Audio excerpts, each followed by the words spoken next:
হাতে বন্দী হয়েছে। ওখানে উনি অনেক দিন কারাবাস ছিল। উনি অনেক নিজের জীবনকে বাংলাদেশের স্বার্থে বিলিয়ে দিয়েছে।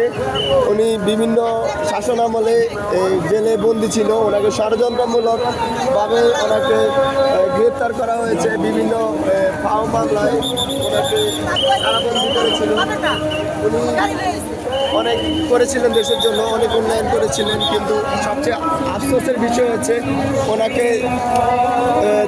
দাবিয়ে রেখেছিল। এই কারণে উনি আর করতে পারেনি। দেখতে পাচ্ছেন এখানে অসংখ্য মানুষ এসেছে দূর দূরান্ত থেকে।